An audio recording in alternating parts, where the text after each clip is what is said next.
శ్రీమాత్రే నమః. Jhansi trending shorts ఛానల్కు స్వాగతం. మీరు గనక మన ఛానల్ని మొదటిసారి చూస్తున్నట్లయితే ప్లీజ్ సబ్స్క్రైబ్ చేసుకోండి.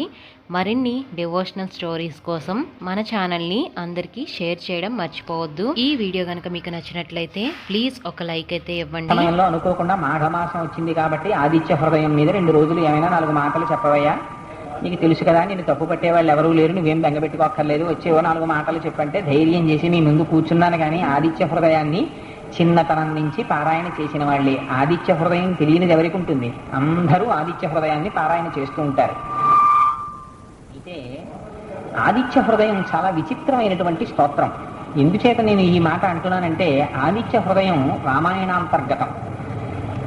రామాయణంలో స్తోత్రాలు లేవు, ఆ స్తోత్రములు ఉండవు. ఎందుచేత అంటే అసలు రామాయణమే ఒక పెద్ద స్తోత్రం. శ్రీ మహామంత్రానికి ఉండేటటువంటి 24,000 శ్లోకాలతో శ్రీమద్ రామాయణం వచ్చింది. అందుకని అదే ఒక సుదీర్ఘమైనటువంటి స్తోత్రం. మళ్ళీ ఆ స్తోత్రంలో అంతర్గతంగా మళ్ళీ స్తోత్రములు ఉండవలసినటువంటి అవసరాన్ని బహుశः వాల్మీకి మహర్షి అవసరం లేదనుకున్నారేమో. అందుచేత రామాయణాంతర్గతమైనటువంటి స్తోత్రములు తక్కువ, లేదా ఇంచుమించుగా లేవని చెప్పవచ్చు. కానీ ప్రత్యేకించి ఆదిత్య హృదయం యుద్ధకాండలో చెప్పబడింది. ఈ చెప్పబడినటువంటి ఆదిత్య హృదయం చాలా విశేషమైనటువంటి శక్తిని సంతరించుకున్నటువంటి స్తోత్రం. మనకి యుద్ధ భూమిలో పుట్టినటువంటివి 2 ఉన్నాయి. ఒకటి మహాభారతంలో భగవద్గీత పుట్టింది యుద్ధ భూమిలో, మళ్ళీ రామాయణంలో యుద్ధ భూమిలో పుట్టింది ఆదిత్య హృదయం. భగవద్గీత ప్రస్థానత్రయంలో ఒకటైంది. ఉపనిషత్తులు, బ్రహ్మసూత్రములు, భగవద్గీత ఈ 3 ప్రస్థానత్రయం అంటారు. ఆ భగవద్గీతకి వ్యాఖ్యానాన్ని చదువుకుని భగవద్గీత వ్యాఖ్యానముల చేత జీవితాన్ని ఉద్ధరించుకున్నటువంటి మహానుభావులు ఎందరో ఉన్నారు. అది భగవద్గీత ప్రధానముగా జ్ఞానమును కల్పించేటటువంటి శాస్త్రం. కానీ ఆదిత్య హృదయం కూడా భగవద్గీతలాగే యుద్ధభూమిలో పుట్టింది. యుద్ధభూమిలో పుట్టినటువంటి ఆదిత్య హృదయం రామచంద్రమూర్తిని అడ్డుపెట్టి అగస్త్య మహర్షి ఉపదేశం చేశారు. ఆ ఉపదేశం చేయబడినటువంటి ఆదిత్య హృదయం పరమ పవిత్రమై అత్యంత శక్తివంతమైనటువంటి స్తోత్రం. ఎందుచేత అంత శక్తిని సంతరించుకున్నది అంటే, మనకి యజుర్వేదంలో రుద్రాధ్యాయం అని ఒకటి ఉంది. అసలు చంద్రశేఖర పరమాచార్యుల వారైతే ఆ యజుర్వేదానికి నీలిబంతి అని వర్ణించారు రుద్రాధ్యాయాన్ని. రుద్రాధ్యాయంలో మళ్ళీ 2 భాగాలు ఉంటాయి, నమకము చమకము అని. ఇప్పటిదాకా మీరు వినే ఉంటారు. ఇక్కడ కూర్చుని వేద పండితులు ఆ నమక చమకాలని ఇక్కడ పారాయణ చేశారు. చేసినప్పుడు పరమేశ్వరుని యొక్క స్తోత్రంలో ముందు చమక భాగం ఉంటుంది, ఆ తర్వాత నమక భాగం ఉంటుంది. అలాగే ఆదిత్య హృదయానికి కూడా వేదంలో ఉండేటటువంటి స్వరమునకు సంబంధించిన ప్రతిపత్తిని కల్పించడం కోసం, అటువంటి శబ్ద ప్రామాణ్యాన్ని తీసుకురావడం కోసం వాల్మీకి మహర్షి చేసినటువంటి గొప్ప ప్రయోగం. ఉన్నటువంటి ఆదిత్య హృదయంలో ఉత్తర భాగంలో కొంత భాగం నమకం కింద నడుస్తుంది. అందుకే నమ పూర్వాయ గిర ఏ పశ్చిమే గిరయే నమః అని నమకంతో వెడుతుంటుంది.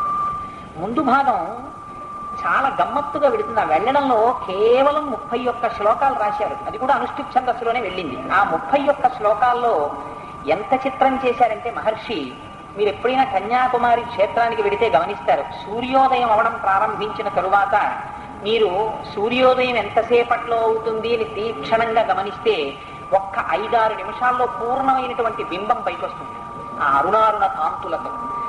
ఆదిత్య హృదయాన్ని కూడా మీరు మనస్సు పెట్టి చదివితే, కేవలం సూర్యోదయానికి ముందు మీరు ప్రారంభం చేస్తే ఖచ్చితంగా సూర్యోదయం అయిపోతుండగా స్తోత్రం అయిపోతుంది. ఎందుకంటే అది 31 శ్లోకాలు. 31 శ్లోకములు కూడా కేవలం ఒక 6-7 నిమిషాల్లో పూర్తయిపోతాయి. అంత చిన్న స్తోత్రం 31 శ్లోకాలతో ఇచ్చారు. మళ్ళీ ఈ 31 శ్లోకాల్లోనూ కూడా విచిత్రం ఏంటంటే, ఇంచుమించుగా 3 శ్లోకములు ఆదిత్య హృదయానికి సంబంధించినటువంటి పరిచయంగా భావించవచ్చు. రామ రామ మహాబాహో సుగృహ్యం సనాతనం ఏనవత్ అని ఆయన చెప్పినటువంటి మాటల వరకు ఇంచుమించుగా స్తోత్రాన్ని పరిచయం చేసినట్టే ఉంటుంది. అక్కడి నుంచి అసలు సూర్య భగవానుడు అంటే ఎవరు అని కాసేపు వర్ణన చేస్తారు. ఆ తర్వాత అంజలి ఘటిస్తారు. 2 చేతులు ముడిచి స్వామికి నమస్కారం చేస్తూ ప్రార్థన చేస్తారు.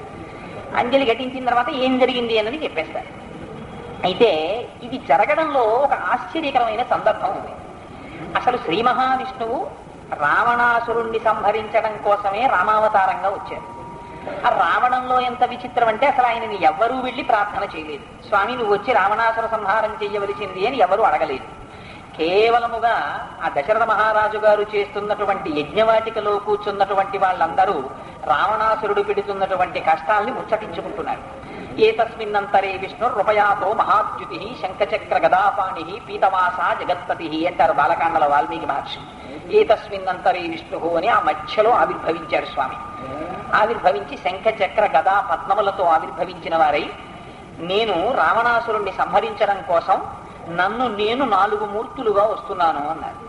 కృతాత్మానం చతుర్విధం అని నేనే రామ లక్ష్మణ భరత శత్రుఘ్నులుగా వస్తున్నాను. హత్వాక్రూరం దురాత్మానం దేవర్షీణాం భయావహం దశవర్ష సహస్రాణి దశవర్ష శతాని చ అని ప్రమాణం చేశారు. 11,000 సంవత్సరములు రాజ్యం చేస్తాను. రామరాజ్యం అంటే ఏమిటో స్థాపిస్తాను. రావణాసుర సంహారం చేస్తాను. దానికోసం ఒక మనుష్యుడిగా నేను అవతరిస్తున్నానని చెప్పి ఆనాడు స్వామి అనుజ్ఞనిచ్చారు. ఆయన ఇచ్చినటువంటి మాట ప్రకారమే రామచంద్రమూర్తి మనుష్యుడిగా పూర్ణమైనటువంటి మనుష్యావతారంగా వచ్చారు. అందుకే 16 గుణములు కలిగినటువంటి పూర్ణమైన నరుడిగానే ప్రవర్తించాడు రాముడు. ఎక్కడా కూడా తన దైవత్వాన్ని ప్రకటించలేదు అసలు. కోన్వస్మిన్ సాంప్రతైలోకే గుణవాన్ కశ్చ వీర్యవాన్ ధర్మజ్ఞశ్చ కృతజ్ఞశ్చ సత్యవాక్యో దృఢప్రతః చారిత్రేణ చ కోయుక్త సర్వభూతేషు కోహిత విద్వాన్ కః కస్తమర్థశ్చ కశ్చైక ప్రియదర్శనః ఆత్మవాన్ కో జితక్రోధో ద్యుతిమాన్ కో నరసూయకః కస్య బిభ్యతి దేవాశ్చ జాతరాశస్య సంయుగే అని అడిగాడు ఆ రోజున వాల్మీకి మహర్షి నారదుణ్ణి. ఆ 16 గుణములు ఉన్న నరుడు ఎవరో నాకు చెప్పమన్నాడు. ఆ 16 గుణములు కలిగినటువంటి నరుడు రామచంద్రమూర్తి అని చెప్పారు. అందుచేత అది నరుడిగా వచ్చాడు. ఎందుకని నరవానరుల్ని రావణాసురుడు కోరలేదు కనుక. వరముల జాబితాలో సుగ్రీవో నహిదేవోయం నాసురో నచరాక్షస నదానవో నగంధర్వో నయక్షో నచపన్నగ అని మానుషో రాఘవో రాజన్ సుగ్రీవస్య మహాత్మన అంటారు సుందరకాండలో హనుమ. అందుకని మనుష్యులకి ప్రతినిధిగా రామచంద్రమూర్తి వచ్చారు. వచ్చి ఆ అవతారము యొక్క ప్రయోజనము రావణాసురుడు. అటువంటి రామచంద్రమూర్తి ఆ యుద్ధ భూమిలోకి ప్రవేశించారు. ప్రవేశించి రావణాసురుడితో యుద్ధం జరుగుతోంది. ఆ యుద్ధం సామాన్యమైనటువంటి యుద్ధం కాదు. రామరావణ యుద్ధమునకు పోలిక చెప్పడానికి వీలు లేదు అన్నారు. ఎందుచేత అంటే రామరావణ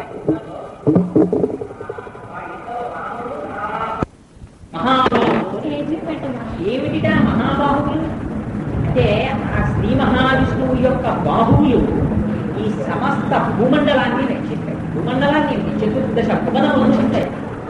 అలా రక్షించేటటువంటి బాహువులు కలిగినటువంటి వాడు స్వామి. కానీ ఆయనకి ప్రతిద్వంద్వి అయినటువంటి రావణాసురుడికో 10 తలకాయలు ఉన్నాయి, 20 చేతులు. 20 చేతులు ఉన్నవాడైనా 10 తలకాయలు ఉన్నవాడైనా ఆయన నిశాచం. రాత్రిపూట ఉత్సాహాన్ని పొందుతాడు. కానీ నువ్వు ప్రత్యేకించి రావణ సంహారము కోసమని వచ్చినటువంటి వాడు. అందుకని ఈ చేతులు శ్రీమన్నారాయణుని యొక్క బాహువుల బాహువులు. ఈ బాహువుల చేత రావణాసురుడు నిగ్రహింపబడాలి. ఈ సమస్తమైనటువంటి జగత్తు రక్షింపబడాలి. అటువంటి బాహువులు కలిగిన వాడా దేని కొరకు ఇంత తాత్సారం చేస్తున్నావు?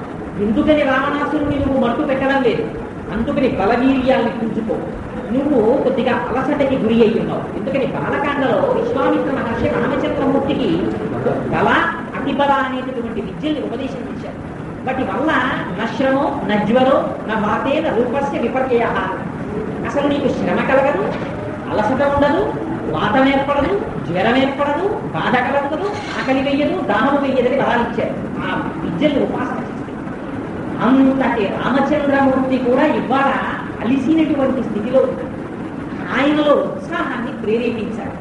ప్రేరేపించి ఆ యుద్ధంలో విజయాన్ని పొందించగలిగినటువంటి స్తోత్రాన్ని ఉపదేశం చేశారు. అందుకని ఆ స్తోత్రాన్ని ఉపదేశం చేస్తున్నారు. ఈ స్తోత్రానికి మహర్షి పెట్టుకున్న పేరు శృణుగృహ్యం సనాతనం. ఇది ఈ స్తోత్రం నేను చెప్పేది ఆదిత్య. ఆదిత్యుడు అంటే ఎవరు? అదితి పుత్రుడైనటువంటి సూర్య భగవాన్. సూర్యుడు అనకూడదా? సూర్యుడి స్తోత్రం అనకూడదా? అనలేదు. ఆదిత్య ఉదయం. ఇది భారతీయ సాంప్రదాయం.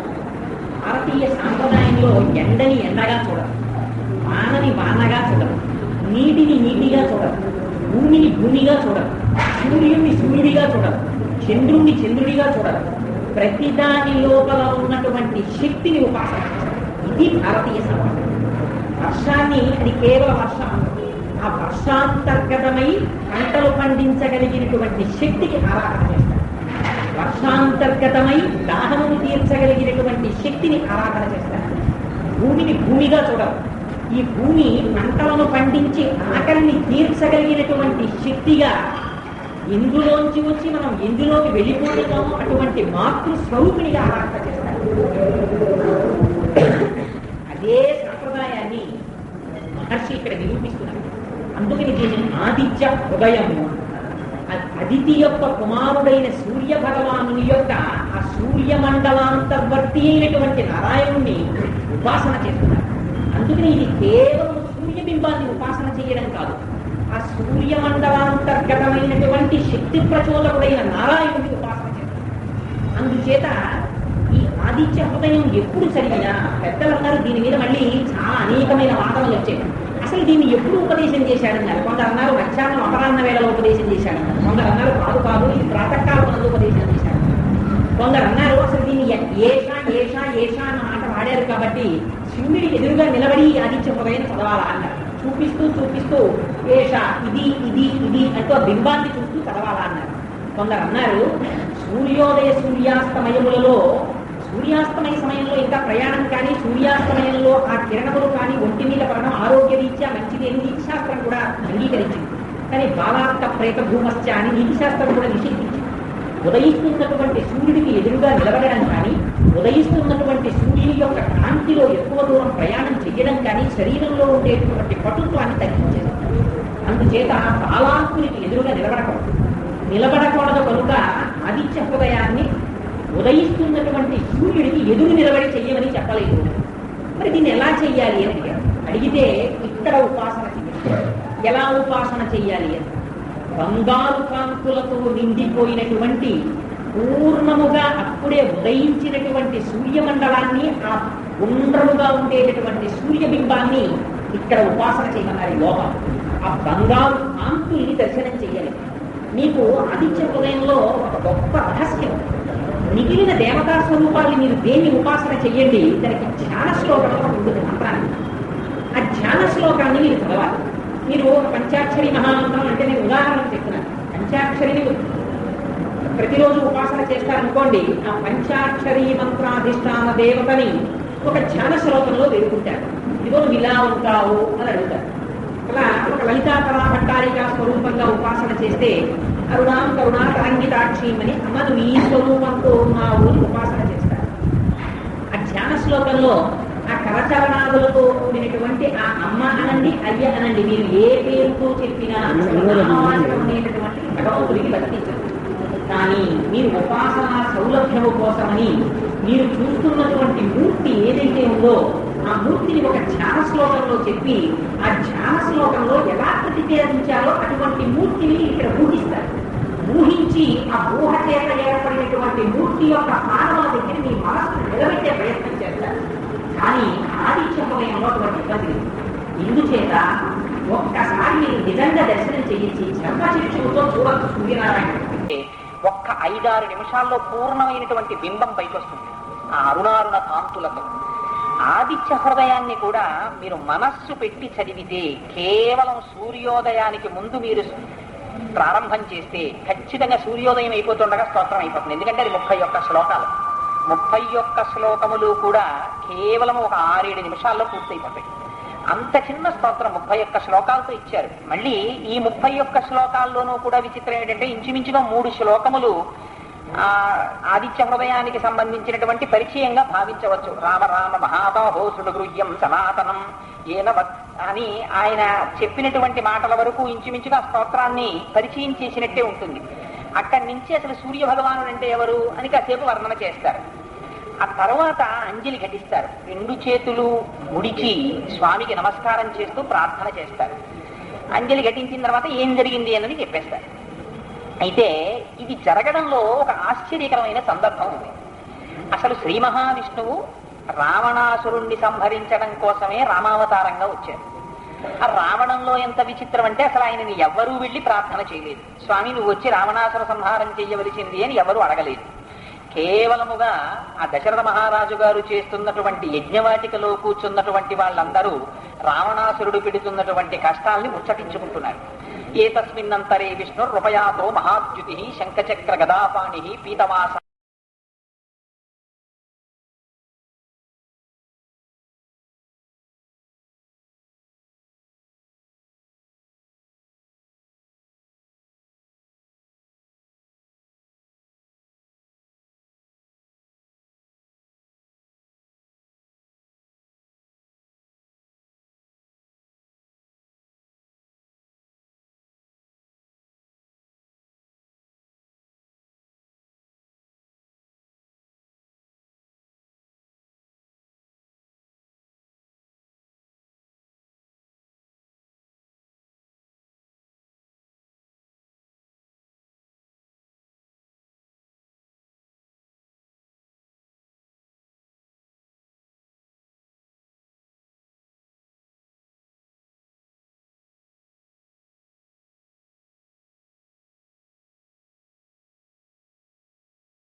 అందుకని ఇది కేవలం సూర్యబింబాన్ని ఉపాసన చేయడం కాదు, ఆ సూర్యమండలాంతర్గతమైనటువంటి శక్తి ప్రచోదకుడైన నారాయణుడిని ఉపాసన చేస్తారు. అందుచేత ఈ ఆదిత్య హృదయం ఎప్పుడు చదివినా పెద్దలు అన్నారు, దీని మీద మళ్ళీ చాలా అనేకమైన వాదనలు వచ్చాయి. అసలు దీన్ని ఎప్పుడు ఉపదేశం చేశాడన్నారు. కొందరు అన్నారు మధ్యాహ్నం అపరాహ్న వేళలో ఉపదేశం చేశాడన్నారు. కొందరు అన్నారు కాదు కాదు ఇది ప్రాతకాలం ఉపదేశం చేశాడు. కొందరు అన్నారు అసలు దీన్ని ఏషా ఏషా ఏషా అన్న మాట వాడారు కాబట్టి శివుడి ఎదురుగా నిలబడి ఆదిత్య హృదయం చదవాలా అన్నారు. చూపిస్తూ చూపిస్తూ ఏషా ఇది ఇది ఇది అంటూ ఆ బింబాన్ని చూస్తూ చదవాలా అన్నారు. కొందరు అన్నారు సూర్యోదయ సూర్యాస్తమయములలో సూర్యాస్తమయ సమయంలో ఇంకా ప్రయాణం కానీ సూర్యాస్తమయంలో ఆ కిరణములు కానీ ఒంటి మీద పడడం ఆరోగ్య రీత్యా మంచిది అని నీతిశాస్త్రం కూడా అంగీకరించింది. కానీ బాలాత్త ప్రేత భూమశ్చ అని నీతిశాస్త్రం కూడా నిషేధించింది. ఉదయిస్తున్నటువంటి సూర్యుడికి ఎదురుగా నిలబడడం కానీ ఉదయిస్తున్నటువంటి సూర్యుని యొక్క కాంతిలో ఎక్కువ దూరం ప్రయాణం చేయడం కానీ శరీరంలో ఉండేటువంటి పటుత్వాన్ని తగ్గించేది. అందుచేత బాలాంకునికి ఎదురుగా నిలబడకూడదు కనుక ఆదిత్య హృదయాన్ని ఉదయిస్తున్నటువంటి సూర్యుడికి ఎదురు నిలబడి చెయ్యమని చెప్పలేదు. మరి దీన్ని ఎలా చెయ్యాలి అని అడిగితే ఇక్కడ ఉపాసన చెయ్యాలి. ఎలా ఉపాసన చెయ్యాలి అని బంగారు కాంతులతో నిండిపోయినటువంటి పూర్ణముగా అప్పుడే ఉదయించినటువంటి సూర్యమండలాన్ని ఆ గుండ్రముగా ఉండేటటువంటి సూర్యబింబాన్ని ఇక్కడ ఉపాసన చేయమన్నారు. లోపల ఆ బంగారు కాంతుల్ని దర్శనం చెయ్యాలి.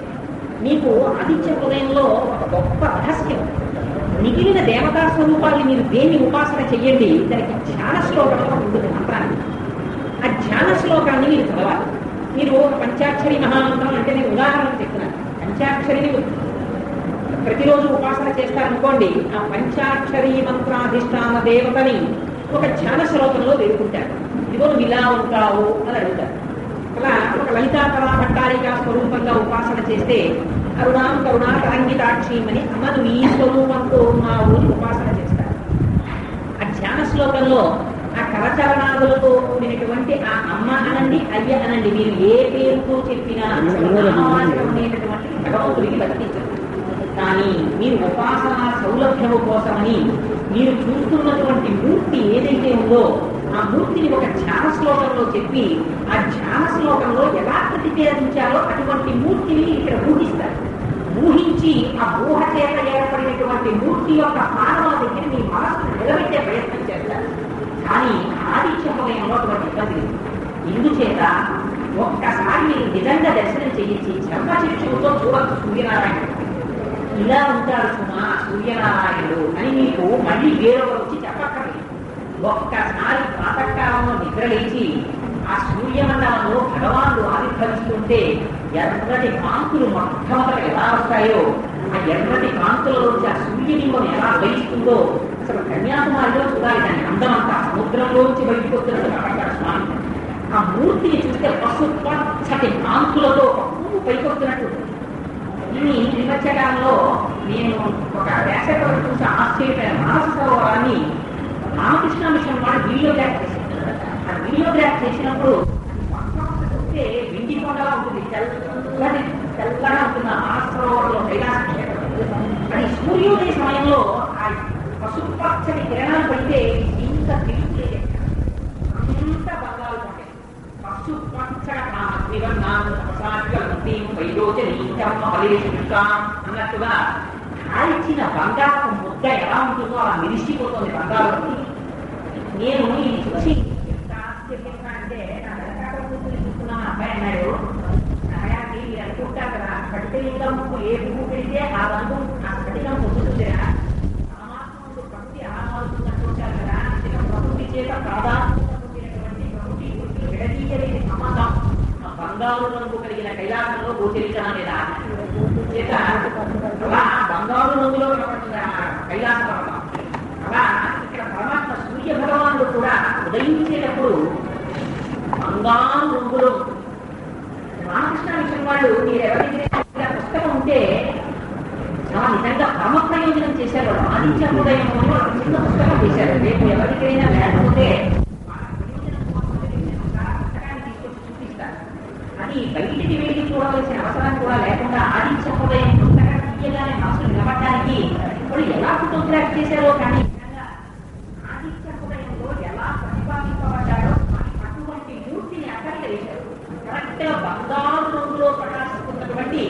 ఆ బాలాస్తుతి చేశారు. అటువంటి సూర్యనారాయణమూర్తిని ఉపాసన చేస్తారు.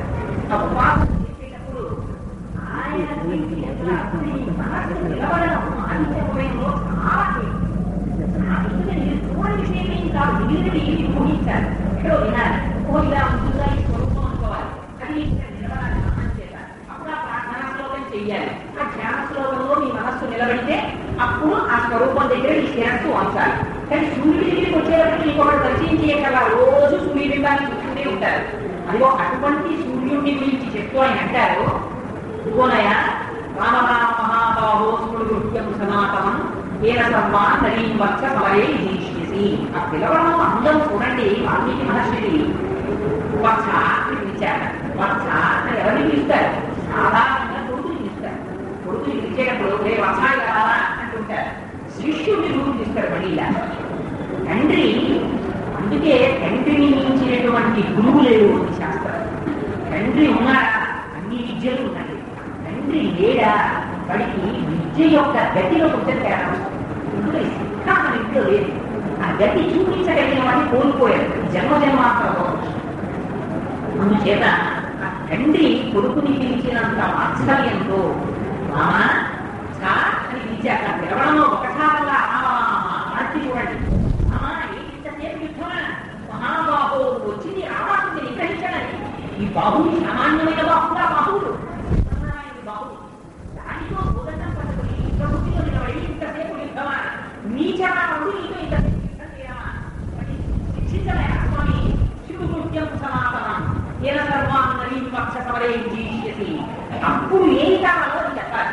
అయ్యా మా అమ్మాయి చదువు రావట్లేదండి, ఏదైనా మంత్రం ఉంటే చెప్పులు, ఏదైనా మంత్రం ఉంటే చెప్పులు మీరు ఇంటి చుట్టూ తిరిగినంత కాలం ఊరుకుని వాళ్ళ అబ్బాయికి ఏదో అదృష్టంగా పిహెచ్డీ చేసుకుంటే మరి ఏ ఏడాది అక్కడ మీరే వాళ్ళు ఇంటికి మీ అబ్బాయిని దాన్ని పంపిస్తారని పుస్తకం అక్కడ దొరికి చెప్తానంటే అసహ్యం. అప్పటికి ఏది ప్రయోజనమో అని ముందు చెప్పారు. అందుకని ఆశించబోయే విభాగం అది కాదు అని ఆ కృషి వాక్కున్న అందం అటువంటిది. పరమ ప్రయోజనం ముందు చెప్తారు కదా. అందుకని సమరేం చేసి ఇదిగో ఈ స్తోత్రాన్ని నేను ఈ స్తోత్రాన్ని ఒక్కసారి మనస్సులో 3 మార్లు చేసి చేసావా అంటే కొత్తగా ఉంటుందా అంటే బూది తప్పిన నిప్పు. ఆ బూది తప్పినటువంటి నిప్పుకి పైన బూది ఉంది. అందుచేత అక్కడ నిప్పు అని తీయడం లేదు. ఆ స్తోత్రం ఒకసారి చదవగానే ఇక్కడే ఉంది శక్తి. ఆ శక్తి విస్ఫోటనం, ఆ శక్తి ఆవిర్భవిస్తుంది. ఆ శక్తి ఆవిర్భవించడానికి కావలసిన కాలకాన్ని ఉపదేశం చేస్తున్నారు వాల్మీకి మహర్షి స్తోత్రంలో. అందుకని సమరేం చేసి యుద్ధాలు చేస్తారు. అంటే ఒకసారి రామ అంటే ఆర్తి లేనంలో కొడుకు ఏదో తెలుసుకోవాలనుకుంటున్నాడు, తండ్రికి తెలుసు. అది కొడుకు చెప్పాలి. గురే కనుక కనుక అయ్యా అని 2 మాటలు చూస్తాడు. ఆ పిలవడంలో అదే నీ తండ్రి పిలిచినంత ఆప్యాయంగా పిలవడం మహాబాహో ఎవరివయా కళ్యాణం చేసుకుని వెళ్తున్నప్పుడు విష్ణు శాపం పట్టుకుని ఎదురొచ్చినటువంటి ఆ పరశురాముని నిగ్రహించి విష్ణు శాపాన్ని చేస్తూ పుచ్చుకున్నటువంటి వాడి పరశురాముడంతటి వాడిని గ్రహించినటువంటి రాముడు. అంత చేత ఇద్దరు రాముడు ఉండకూడదు, ఒక రాముడిగా ఉన్నవాడి రామరామ మహాబాహో శివుడు.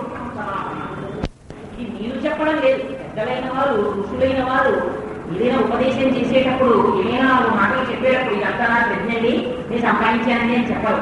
ఇది పెద్దలు వండారు, నేను వడ్డిస్తున్నానంటారు. ఆ వినయం లేకపోతే అందుకని శివగృహ్య సనాతనం. ఇది ముఖ్య సనాతనం ఎప్పటి నుంచో ఉన్నది శాస్త్రం. దీనిని ఇవాళ నేను ఉపదేశం చేస్తున్నాను. జాగ్రత్తగా ఆదిత్య హృదయం పుణ్యం సర్వశత్రు వినాశం జయావనం జపే నిత్యం అక్షయ్యం పరమం శివం. తరువాత మిగిలిన ప్రయోజనాలు చెప్తున్నారు. ఇది ఆదిత్య హృదయం. ఆ సూర్యమండలాంతర్వర్తి అయినటువంటి శ్రీమన్నారాయణ ఉపాసనని చెప్తున్నారు. దీనికి క్రతువు అక్కర్లేదు. ఒక్కసారి నిలబడి మాట చెప్పి ఎక్కడ చెప్తావు? నీకేం బెంగలేదు. కాంతారేషు బయలేషు చివరిలో చెప్పారు. అడవిలోకి వచ్చి నీకు బయలు ఎప్పుడు కలుగుతుందో స్నానం చేసి ఉంటావా? అప్పుడు లేకపోతే బాధ్యశుద్ధి ఉంటుందా? అక్కర్లేదు. నీకు బయలు కలిగి నువ్వు అడవిలో ఉన్నావు. అప్పుడు ఒక్కసారి ఇక్కడ కలుసుకో. ఆ ఉదయిస్తున్నటువంటి సూర్యబింబాన్ని కలుసుకో. కలుసుకుని రశ్మిమంతం సముద్యంతం దేవాసుర నమస్కృతం అని ప్రార్థన చేయి. అంటే ఆ నమ్మకం చేయి, స్తోత్రం పూర్తి చేయి. అంటే ఇక్కడి నుంచి విస్ఫోటం అయిపోతుందంటే ఆవహిస్తుంది ఆ శక్తిని, తెలియకుండానే నీలోంచే బయటికి. అందుకని దీనికి మార్గం చెప్తున్నారు ఇక్కడ మహర్షి. అందుకని ఆదిత్య ప్రళయం పుణ్యం స్వల్ప శత్రు వినాశనం. ఆ మాట కూడా ఎంత చెప్తున్నారు. ఎంతమంది ఉన్నారు శత్రువులు అక్కడ? ఉన్న ప్రధానమైన శత్రువు రాముడి. ఎందుకని నేను వాళ్ళు నిగ్రహింపబడ్డారు. మరి సర్వశత్రు వినాశనం ఏమిటి అంటే ఆదిత్య హృదయం చదివినటువంటి వారికి కలిగేటటువంటి పరమ ప్రయోజనం కేవలం శత్రువుల్ని సంహరించడానికి, ఆదిత్య హృదయాన్ని ఏదో అక్కడిద్దరు చేసినట్టు చేయడానికి కాదు. అది దీని కొరకు సర్వశత్రు వినాశనం అంటే అసలు శత్రువుని కట్టారు. వాళ్ళని నిగ్రహించాలి. కామ క్రోధ చలోభ జాతే తిష్టంతి తస్కరాః జ్ఞానరత్నాపహారాయ తస్మాత్ జాగ్రత్త. ఆదిత్య హృదయాన్ని ఎవరు చదువుతున్నారో వాళ్ళకి ఇక్కడే ఉండేటటువంటి అంతర్గత శత్రువుల్ని ఓడించి పరమాత్మని పొందగలిగినటువంటి జ్ఞానాన్ని కూడా పొందుతారు. అందుకని ఆదిత్య హృదయం పుణ్యం సర్వశత్రు వినాశనం. ఏల సర్వాన్ నరీంపచ్చ. ఆదిత్య హృదయం పుణ్యం సర్వశత్రు వినాశనం జయాపహం జపేంద్రియం. ఇది జయం. జయం ఎంతటి జయాన్నైనా ఇచ్చేస్తుంది. ఇంద్రియముల మీద జయం దగ్గర నుంచి మీరు ఏ జయం కోరుకుంటే అటువంటి జయాన్ని ఆదిత్య హృదయం ఇచ్చేస్తుంది. అందుకని ఇది జపే నిత్యం. ప్రతిరోజు ఎవరు దీన్ని చదువుతున్నారో అటువంటి వాళ్ళకి అసలు ఇంకా ఏ విషయంలోనూ ఎదురు. ఎందుకని ఇది అక్షయం పరమం శివం. శివం అంటే పరమ మంగళప్రదం, పరమ సుఖప్రదం. మీరు ఏ సుఖాన్ని కోరుకుంటున్నారో, ఏ శాంతిని కోరుకుంటున్నారో, ఏ మంగళాన్ని కోరుకుంటున్నారో దాన్ని తెచ్చి మీ ముంగిట నిలబెట్టగలిగినటువంటి స్తోత్రం. అదిగో అటువంటి స్తోత్రాన్ని నీకు ఉపదేశం చేస్తున్నాను. ఆ స్తోత్రాన్ని నువ్వు ఒక్కసారి జాగ్రత్తగా విని 3 మార్లు చెప్పబడుతుంది అని ఇంకా ఇక్కడ నుంచి దీన్ని ఇంకొక శ్లోకంలో కూడా నేను ఫలితాన్ని చెప్తారు. సర్వమంగళమాంగళ్యం సర్వపాప ప్రణాశనం చింతా శోక ప్రశమనం ఆయుర్వర్ధన ఉత్తమం. ఇది వివరణలో కావాల్సినటువంటి శ్లోకాలు కావు. అంటే సర్వమంగళమాంగళ్యం సర్వపాప ప్రణాశనం. ఇది సమస్త మంగళములు. మంగళములు ఇవ్వడానికి ఏం చేస్తుంది? పాపములను ప్రతిఘటిస్తుంది, పాపములను నాశనం చేస్తుంది. ఏమిటి రెండింటికి సంబంధం? అసలు మంగళములలో లేదా మంగళం ఏమిటో తెలిసాను. మీకు ఆ శ్లోకాల యొక్క అర్థం ఇక్కడ నిలబడిపోయింది అనుకోండి. నిజంగా అందులో 108 నామాలు రహస్యంగా ఉన్నాయి. నిజంగా ఈ రోజులో 108 నామాలు అవుతాయా? ఇంట్రడక్టరీ శ్లోకంలో గర్వానికి 3 శ్లోకాలు అవుతాయి. 108 శ్లోకాలు అయిపోతాయా? అయిపోతాయని కాదు. అంటే ఏమిటి ఎక్కడెక్కడానికి అర్థమే అనుకోకండి. అందులో ఉన్న సూత్రం అర్థమైతే చాలు. ఒక అనుబంధం ఏర్పడిపోతుంది మీకు జీవితంలో. ఆ సూర్యుడిని చూస్తే చాలు, ఒకసారి ఆ వెలుతురు చూస్తే చాలు. ఎస్, ఇది నా జీవితానికి కారణం. ఈ వెలుతురుతో, ఈ సూర్యుడితో, ఈ చంద్రుడితో, ఈ నక్షత్రాలతో, ఈ గ్రహాలతో. అందుకే ఆయన నక్షత్ర గ్రహతారాన అని నక్షత్రములతో, గ్రహములతో, తారకలతో, పితృదేవులతో, బ్రహ్మతో, విష్ణుతో, శివుడితో, కుమారస్వామితో వీరు వారిని లేరు అందరినీ తీసుకెళ్లి సూర్యుడిలో పెట్టి మీకు అనుబంధం ఇచ్చేశారు. వాల్మీకి మహర్షికి గొప్ప ప్రయోగం. కలియుగంలో మీరు ఎక్కడ పెట్టండి ఒక్కసారి ఈయన మా శ్రీమన్నారాయణ, ఈయన మా స్వామి, ఇదిగో ఈయన వల్ల నేను బతుకుతున్నాను అని అస్తస్థానాన్ని తెలుసుకున్నారు అనుకోండి. అస్తస్థానం మీరు పూజ చేసేస్తున్నట్టే. ఈ అనుబంధం ఈ అనుబంధం కోసం ఇది పాపాన్ని తీసేస్తుంది. అందుకని సర్వమంగళమాంగళ్యం సర్వపాప ప్రణాశనం. అన్నింటికన్నా చాలా ఆశ్చర్యకరమైన స్టేట్మెంట్ ఏమో తెలుసండి. సూర్యనారాయణమూర్తి దర్శనానికి గుడికి వెళ్తున్నానండి అన్నాకన్నా కూడా ఆశ్చర్యకరమైన ఇంకోటి అంటే మరి ప్రతిష్ఠితం చేస్తున్నారా? సూర్యనారాయణమూర్తిని ఈ కంటితో మీరు మార్తాండుడిగా చూడలేరు. మధ్యంగిన మార్తాండు ప్రశాంతంగా ఇక్కడ చూడాలి. పైగా ఆయన రథం మీద కూర్చి వెళ్తుండగా మీరు చూడలేరు, బింబాన్ని చూస్తారు. అలా చూడడానికి ఇక్కడ కానీ అదిగో మీరు ఆ సూర్యనారాయణమూర్తి యొక్క గుణములను అనుభవించడానికి కావలసినటువంటి గొప్ప సౌకర్యం ఆదిత్యహృదయం అందిస్తోంది. ఇదిగో ఈ లోపల ఉన్నటువంటి ఈ స్పృహ మీకు అర్థం కానప్పుడు ఎన్ని మాటలు ఆదిత్యహృదయం చదివినా కానీ పెద్ద అనుబంధం ఏర్పడదు. లక్ష్మీనంతం సముద్యంతం దేవాసురణమస్తుతం. లక్ష్మీనంతం దగ్గర ఉన్నవాడు, సముద్యంతం లోకాలన్నింటినీ ప్రవర్తింపజేయవాడు, భాస్కరం శాంతి కలిగినవాడు, భువనేశ్వరం భువనగణపతి అన్ని పక్కన చెప్పేశారు అనుకోండి.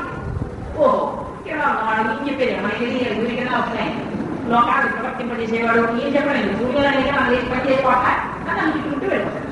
అంతే కదా. దీన్ని మీరు ఎన్ని వాళ్ళు జరిగితే మీకు పెద్ద అనుబంధం ఏర్పడిపోతుందని చెప్పండి. అనుబంధం కథ దానిలో మీకు అనుబంధం ఉండాలి. అనుబంధం ఏర్పాటు చేసుకోవాలి. ఆదిత్యహృదయం దానికి ప్రాతిపదిక. ఎందుకు కావడం అంటే అక్కడ యుద్ధంలో ఇదేం కోసమే కాదు. సర్వమంగళమాంగళ్యం అన్ని మంగళ అసలు మంగళం పొందడానికి అడ్డు ఈ పాపం ప్రతిబంధకంగా వస్తుంది. ఆ పాపాలను తీసుకు పొద్దున్నే మీరు ఒక్కసారిగా నమస్కరిస్తే మీ బుద్ధిలో ప్రచోదనం ప్రవేశిస్తారు. ఇంకొక 10 నిమిషాల్లో వాడు వచ్చేస్తాడు ప్రతిబంధకంగా.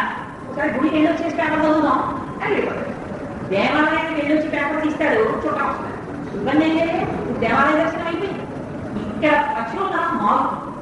అది ఆ సూర్యుడిలోంచి వస్తుంటుంది. ఆ ప్రచోదనం ఆ సూర్యకిరణాలు పడగానే, అందుకే దీని మీద నేను భవన్స్ జన్మలో చాలా ఆర్టికల్ చదివాను మాంచపురం గురించి. అందులో ఆయన ఎంత దూరం వ్యాఖ్యానం చేశారంటే హెక్టిక్ నర్వ్ అనుకుంటుంది హ్యూమన్ బాడీ, దానికి స్టిమ్యులేట్ అవుతుంది. అంటే ప్రేరణ పొందేటటువంటి స్థితి ఆ నర్వు ఉంటుంది. ఆ నర్వు అది శాసిస్తుంది మన జీవితాన్ని.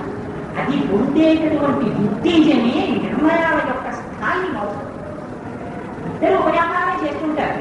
ఒకడు ఒక నిర్ణయం తీసుకుంటాడు, కోర్టు వేస్తాడు. ఒకడు ఇంకొక నిర్ణయం తీసుకుంటాడు, మర్నాడు మీ ఆస్తి పెట్టుకెళ్ళి 2వ రోజు వేస్తాడు. ఈ నిర్ణయం చేయడంలో తేడా ఎక్కడ వస్తుంది అంటే ఈ నరం ఉత్తేజం పొందడంలో ఉంటుంది. ఇది ఎక్కడి నుంచి పొందుతుందో తెలుసా అంటే సూర్యకిరణాల నుంచి పొందుతుంది. దీనికైనా ఒక తేలిక మార్గం అని చెప్పాడు. ఎలా పొందుతుంది అని మీరు అనుకుంటున్నారేమో, నాడీ మండలానికి తుమ్మ ఉంటుంది. మీరు తుమ్మేశారనుకోండి, తుమ్ము వస్తాడు అనుకోండి, అంతకన్నా పెద్ద శిక్షి కొట్టలేదు. చాలా బాగా ఉంటుంది తుమ్ము అనుకోండి. తుమ్ము వచ్చి రాకుండా ఆమెట్టేస్తాం అనుకోండి, ఒక్కసారి బయటకు వచ్చి స్థితిలోకి చూడండి, హార్ట్ షేప్ వచ్చింది. స్టిమ్యులేట్ చేస్తుంది సూర్యకిరణం. దానికి ఒక్కదానికి ఆ శక్తి ఉంటుంది. నాడీ మండలం మీద ప్రసారం ప్రభావాన్ని చూపిస్తుంది. అటువంటి సూర్యకిరణం ప్రచోదనం చేస్తుంది జ్ఞానాన్ని. అందుకే సూర్యమండలాంతర్వర్తినిగా గాయత్రి మాతని బుద్ధి ప్రచోదనం వస్తారు మతంలో. కావలసింది మన బుద్ధిని ప్రచోదనం చేయి, బుద్ధిని ప్రచోదనం చేయి. ఆ బుద్ధి ప్రచోదనం పొందిందా వెళ్ళవలసిన చోటు. అందుకని సర్వమంగళ మాంగళ్యం సర్వపాప ప్రణాశనం. అటువంటి స్తోత్రాన్ని చదివితే ఏమవుతుంటే చింత శోక ప్రశమనం, ఆయుర్వర్ధన ఉత్తమం. ఏకటి రెండింటికి సంబంధం. ఆయువు బుద్ధి పొందుతుంది. ఆయువు అంటే కేవలముగా శరీరం బ్రతికుండడం కాదు. శరీరం బ్రతికుండడమే ఆయుర్దాయం అయితే కోమాలో ఉండిపోయిన వాడు కూడా ఆయుర్దాయంతో పట్టుకుంటారు. ఆ ఆయువు కావలసింది అది కాకుండా ఈ ఆయువుని పడగొట్టేది ఏమిటో తెలుసా అండి? మనకి భగవంతుడు ఇన్నాళ్ళు బ్రతుకుతావని ఉండదు. ఇది పరమ శాస్త్రం ఆడే మాట్లాడు. వీడు 72 సంవత్సరాలు 11 రోజుల ఇలా ఏం రాయడే ఆయన. ఇన్ని శ్వాసలని రాస్తారు. ఈ శ్వాసలే లెక్క. అందుకే విష్ణు సహస్రనామ స్తోత్రం క్రోధ క్రోధ కృత్కర్త విశ్వబాహు మహింకరా. దీన్ని తేలిగ్గా చెప్పేశారు కదా వాళ్ళు. తన కోపమే, తన శత్రువు, తన శాంతమే, తనకు రక్షత ఎదుర్కొంటాం బావు అని. వీడికి కోపం అస్తమానం వచ్చిందనుకోండి, ఏమవుతాడు? ఆవిష్ పెట్టుకుంటాడు.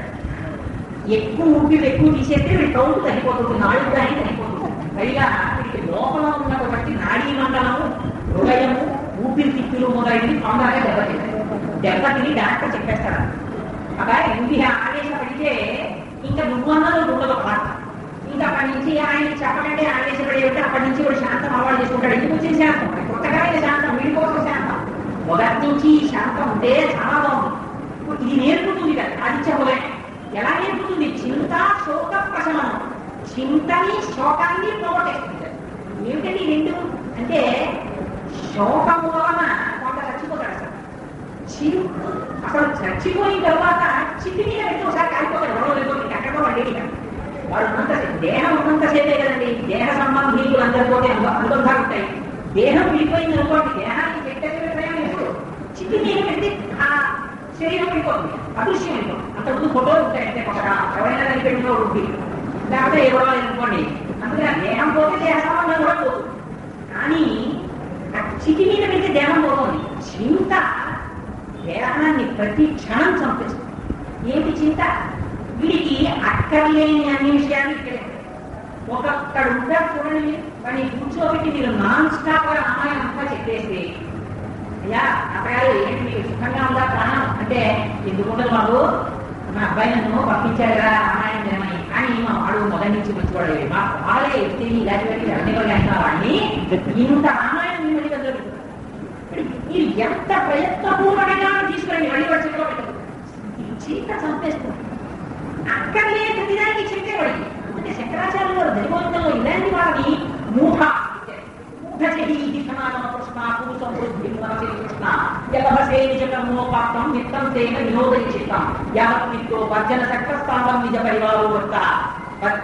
జీవతి జజ్జలతే ఏమిటని చింత ఎందుకు వచ్చిందిరా బాలస్తావ క్రీడాసక్తావ తరుణీసక్తావ చింతాసక్త వృద్ధాప్యంలో చంపేసేది చింత ఏమిటంటే చింత అక్కర్లేని అనే విషయాలు వాడి కొడుకు ఎలా ఉన్నాడు ఈ కొడుకు దగ్గరికి వస్తాడు ఆ కొడుకు దీన్ని మాట్లాడతాడు ఆ కొడుకు దగ్గరికి వెళ్ళిపోయి ఆ కొడుకు నుంచే మాట్లాడితే గొడవలేదు ఆ కోడల దగ్గరికి ఈ కోడలు ఇప్పబడ్డాం ఈ కోడల దగ్గరికి వచ్చి ఆ కోడలు ఇప్పబడ్డాం అదే చిన్నకోడలు అయితే తెల్లారి లేచేటప్పుడు ముగ్గు చేస్తుంది పెద్ద కోడలు మాత్రం చివుకోమని పోనీ ఇంకా చిన్నకోడల దగ్గరికి వెళ్ళి అమ్మ పొద్దున్నే ముగ్గేదంటే గొడవలేదు చిన్నకోడల దగ్గరికి వెళ్ళి ఈ ముగ్గులు ఈ వ్యవహారాలు ఇవి కాదు దానికి ఎప్పుడు కొడుకు మా అబ్బాయి జాగ్రత్తగా చూసుకుంటుందండి నా పెద్ద కోడలు వాళ్ళు చివుకోమన్నాం ఈ రెండు చివుకులతో ఇవి తృప్తి పొందారు మంచాన్న పడ్డాక వీళ్ళిద్దరు కలిసి పెట్టారు ఇది పాట అప్పుడు బాధపడతాం ఎందుకు వచ్చిన చింతి అని ఈ చింత శోక ప్రశమనం ఈ చింతని శోకాన్ని పోగొట్టడం ఉన్నది ఏదో పోయిందే నేర్చుకుంటాడు రావాల్సింది ఏదో రాజేమో నేర్చుకుంటారు రెండు ఈ చింత శోకం ఈ రెండింటిని పోగొట్టడం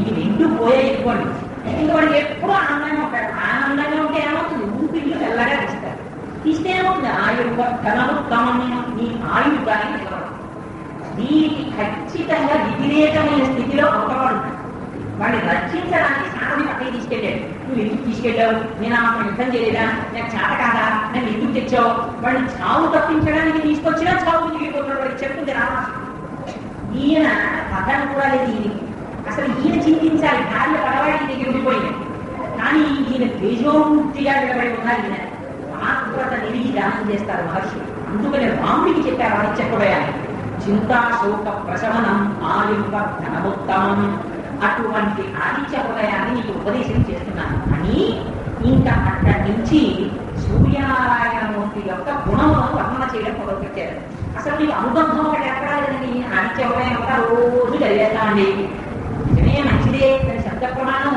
వేదములు ఉండేటటువంటి శృతి యొక్క ప్రమాణాన్ని తీసుకురావడం కోసమే నమక చమక స్థితిని తీసుకొచ్చారు అందులో గొప్పదే శబ్దం చేయడం ఒక శక్తిని ఇస్తుంది కానీ ఆ సూర్యుడికి మీకు ఏమి అనుబంధం ఇది తెలుసుకుంటే కదా మీకు దాంట్లో మానసికమైనటువంటి అనుబంధం ఏర్పడుతుంది అందుకని ముందు ఇంట్రడ్యూస్ చేస్తున్నారు తీసుకొచ్చి ఈయన ఎవరికి కూడా మీకు తెలియదు ఈయన కూడా మీ వాళ్ళే సాగంటి వాళ్ళకే ఎక్కడ సాగండి అని ఒకసారి ఓహో నువ్వు పెద్దలైన కుటుంబంతోవా అని మా అన్నయ్యే అంటే పోలేదు కానీ ఎక్కడ కలిసింది ఒకసారి ఇంట్రడక్షన్ లో కలిసింది అందుకని ఇప్పుడు మహర్షి చేస్తున్నటువంటి గొప్ప ప్రయోగం సూర్యనారాయణమూర్తిని తీసుకొచ్చి రామచంద్రమూర్తికి ఆయన గుణములతో అనుసంధానం చేస్తున్నారు ఎలా రశ్మినంతం సముద్యముతం దేవాసుర నమస్కృతం అని మొట్టమొదట సూర్యుని యొక్క గుణములతో ప్రారంభం చేశారు ఇలా రశ్మిమంతుడయ్యా నేను ఇలా ఒక్కొక్క శ్లోకం నామం చెప్తూ చెప్పాలనుకోండి చాలా ఒక 2 రోజుల్లో అది చెప్పడం పూర్తి చేసేది కాకుండా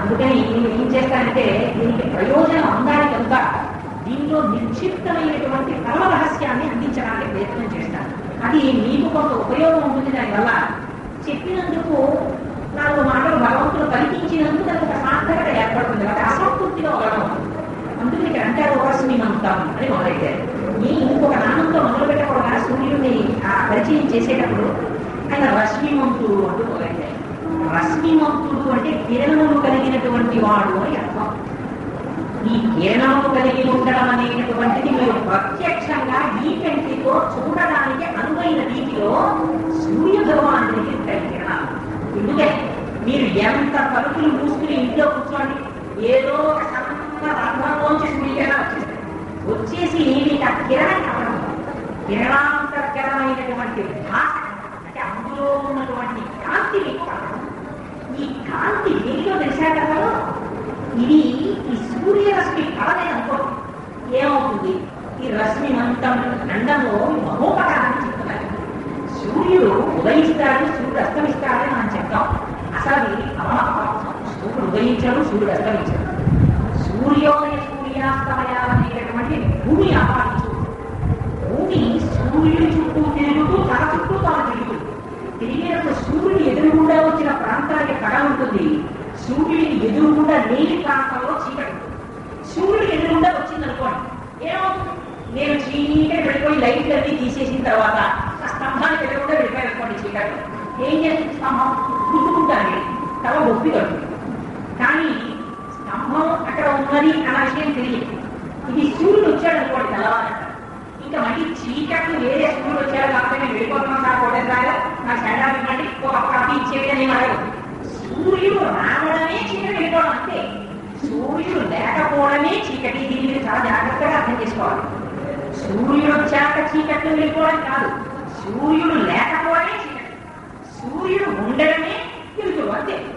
అంతేగాని సూర్యుడు వచ్చాడు చీకటి వెళ్ళే అసలు అలా ఉండదు. సూర్యుడు ఉన్నాడు అంటే చీకటి పోయింది గుర్తు. చీకటి ఉన్నది అంటే సూర్యుడు లేదు గుర్తు. జ్ఞానం ఉన్నది అంటే అజ్ఞానం లేదు గుర్తు. అజ్ఞానం ఉన్నది అంటే జ్ఞానంలో పొందలేదు గుర్తు. సూర్యుడు ఉన్నాడు అని చెప్పి నాకు ఎక్కడో మీకు చూపిస్తాడు. ఎలా? ఎక్కడో సూర్యుడు ఉండనివ్వండి, ఆ ప్రయోజనాన్ని ఇక్కడ కూడా పొందుకుంటారు. కిరణం ఎలా పొందుకుంటారు? సూర్య కిరణములు భూమిని తాకలేదు అనుకోండి. మీరు ఒక్కసారి ఊహించండి, ప్రపంచాన్ని ఎప్పుడు చీకటి దిగిపోయింది అనుకోండి, అసలు భూమి నుంచి నీరు ఆది రావు. నీరు ఆది కాకపోతే ఏళ్ళయి గోళ్ళయి నదులై సముద్రములై భూమి మీద ప్రవహించేస్తుంది. అప్పుడు ఇంకా అసలు ప్రాణితోటి సంహరింపబడాలన్నది జీవరాశి. అప్పుడు ఇంకా ఎక్కడ మనిషి బ్రతుకుతాడు, ఎక్కడ జలమయమైపోతున్నటువంటి ప్రపంచంలో ఎంతకాలం భూమి నిలబడుతుంది చెప్పండి? నిలబడదు. కానీ సూర్యనారాయణ మూర్తి యొక్క కిరణములు పడడమే జీవితములకు జీవనం కోసం అందుకు అసలు ఈ జీవితాన్ని చెప్తున్నారు. రశ్మిమంతం అండలో ఉన్న రహస్యం ఈ రశ్మిమంతాన్ని ఎక్స్పెరిమెంట్ చేశారు. తర్వాత తెలిసారు యథార్థంగా. దాని తర్వాత